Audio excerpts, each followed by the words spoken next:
Hi, this is Angela G from No Longer Lukewarm for Red Hot Christians and Wannabes. These videos are for people who like to listen while they're maybe doing something else. If you prefer to read my blogs, you can find the link in the description box below. So this one is called Staying Connected to God, Oxygen Mask Analogy. Focus during a crisis is imperative. If you've done any flying, you know that before the airplane even takes off, the flight attendants spend several minutes discussing safety protocols. That way, in the event of a real emergency, passengers will know what to do. Recently, while on a flight, it occurred to me that the instructions for oxygen mask usage held a very good lesson about staying connected to God. They also show us how to handle ourselves when real-life turbulence hits. Keep looking up to the source. As you probably know, oxygen masks drop down from the overhead compartments when cabin pressure drops. Keeping our eyes focused on where the oxygen comes from would be helpful in the event of a crisis. As children of God, we experience trouble on a fairly regular basis. Sometimes it's just the little things that seem to add up to big things as Satan seeks to wear out the saints. That's why we should keep our eyes focused on Jesus instead of the situation around us. Nothing we face is a surprise to Him. Nothing is too hard or too much. We should always keep looking up. Start the flow of oxygen. Oxygen masks are attached by a tube to the airflow system in the overhead compartments. You must give a tug on the cord to start the flow of oxygen. As our source for life, we must keep connected to God through constant prayer. He is the source of our strength and our peace. A strong prayer life is not just speaking to God, but listening to Him by prayerfully reading the Bible. The tugging of our fervent, effectual prayers will avail much. Put on your own mask first. If oxygen masks come down, that means that the cabin pressure is off. People can lose consciousness very quickly without the proper amount of air.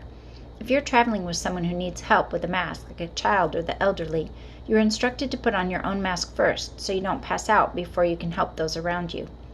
Children of God must have the life-giving connection to God before we can try to help others. Otherwise, we're just trying to share limited, frazzled resources, and that's the quickest way to burn out. Think about the acronym HALT.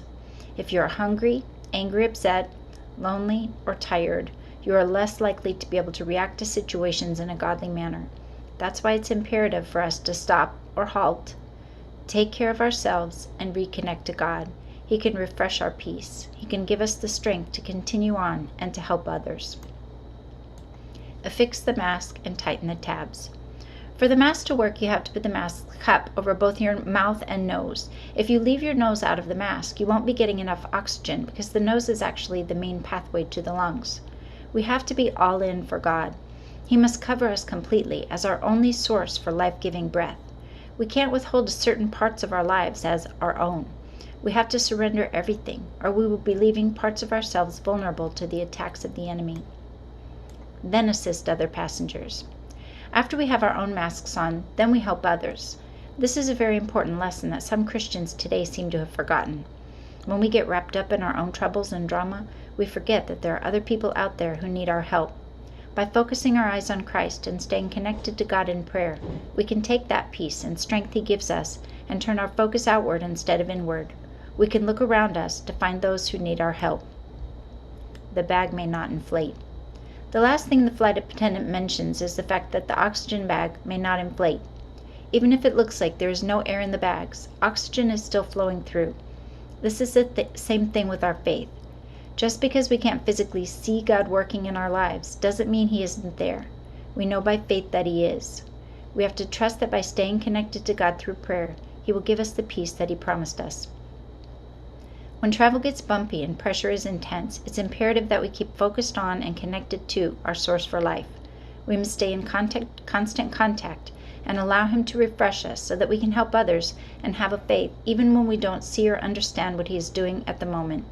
It is in this way that we can make it safely to our heavenly destination.